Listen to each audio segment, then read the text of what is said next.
21वीं सदी में आधुनिक भारत के निर्माण में हम अपने देश भारत को उन्नति की ओर कैसे आगे लेकर के जा सकते हैं।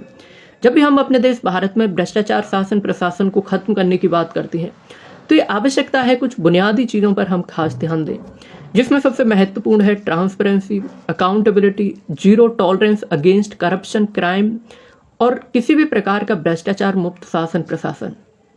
इन 4 बेसिक बुनियादी चीज़ों पर अगर हम काम करते हैं तो हम ये मानते हैं कि 21वीं सदी में जिस तेजी के साथ हमारा देश भारत विकास कर रहा है उससे कई गुना अधिक तेजी के साथ हम आगे बढ़ सकते हैं।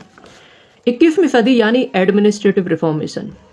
21वीं सदी में एडमिनिस्ट्रेटिव रिफॉर्मेशन बहुत आवश्यक है। एडमिनिस्ट्रेटिव रिफॉर्मेशन के लिए आवश्यकता है कि कुछ हम बुनियादी चीज़ों पर खास ध्यान दें जिनका सरोकार समाज के हर एक व्यक्ति से है। समाज में हर एक व्यक्ति की आर्थिक उन्नति हो, समाज में समानता हो, भ्रष्टाचार मुक्त शासन प्रशासन हो। हम अपने देश भारत को 21वीं सदी में इस आधार पर विकसित करें जहां पर हर एक व्यक्ति के जीवन के स्तर में परिवर्तन आए। इसके लिए आवश्यकता है कि एडमिनिस्ट्रेटिव रिफॉर्मेशन को हम बढ़ावा दें।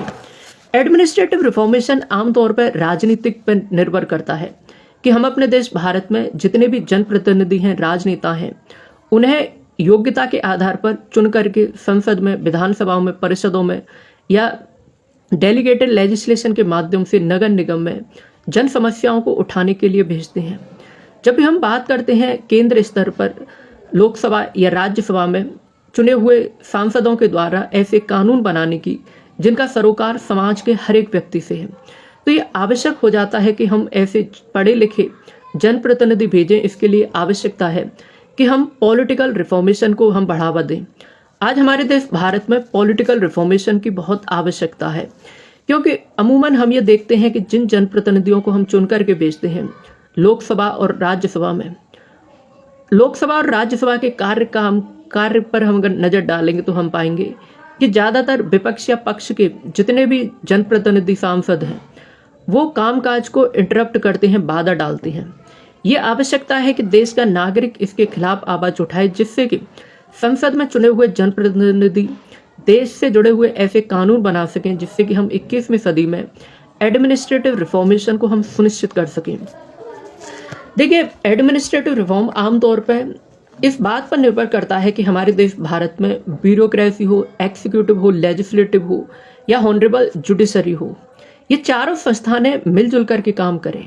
हम ये मानते हैं, हम ये बखूबी जानते हैं कि हमारे देश भारत में लेजिस्लेटिव हो, एक्सिक्यूटिव हो, जुडिशरी हो, according to the constitutional provision सभी को पावर दी गई है अपने अपने क्षेत्र में, और तीनों संस्थानें एक साथ मिल करके without exploitation, without discrimination, without violation, तीनों संस्थानें मिलजुल करके काम करें। जो भी कॉन्स्टिट्यूशनल पावर है उनके हिसाब से काम करें।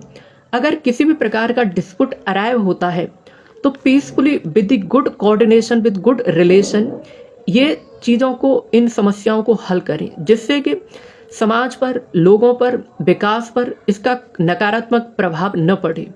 उदाहरण के तौर पर अगर हम बात करें, जैसे अगर हमें ऑनरेबल जुडिशरी में परिवर्तन लेकर के आनी है तो ये जरूरी है कि एक्सिक्यूटिव और लेजिस्लेटिव को मिलकर के काम करना चाहिए। ऐसी रणनीतियां या नियम बनाने चाहिए ऑनरेबल कोर्ट्स के सामने जो कॉन्स्टिट्यूशनल हों। ऐसे ना हो कि वो वॉयलेशन ऑफ द पावर हो, जिससे कि ऑनरेबल कोर्ट्स का कामकाज इंटरप्ट हो। फॉर एग्जाम्पल, हमारे देश भारत में जब हम नंबर ऑफ पेंडिंग केसेस की बात करते हैं तो नंबर ऑफ पेंडिंग केसेस हमारे देश भारत में आखिर क्यों बढ़ रहे हैं? इसका मुख्य कारण है कि लेजिस्लेटिव और एक्सिक्यूटिव ने जो परिस्थितियां ऑनरेबल कोर्ट्स के सामने खड़ी कर दी हैं, उसी का परिणाम है कि नंबर ऑफ पेंडिंग हमारे देश भारत में दिन प्रतिदिन बढ़ते जा रहे हैं। और अगर इसी तरीके से लेजिस्लेटिव, एक्सिक्यूटिव और ऑनरेबल जुडिशरी काम करती रही तो ये दिन रोज बढ़ते जाएंगे। इसके लिए आवश्यकता है कि हम ऑनरेबल जुडिशरी के लिए ऐसे नियम कानून बनाएं जिससे कि एक्सिक्यूटिव और लेजिस्लेटिव ऑनरेबल कोर्ट्स के कामकाज में किसी भी प्रकार का इंटरप्शन न करे। तो ये आवश्यकता है कि एडमिनिस्ट्रेटिव रिफॉर्मेशन के लिए एक्सिक्यूटिव हो, लेजिस्लेटिव हो या ऑनरेबल जुडिशरी को मिलकर के काम करना हो।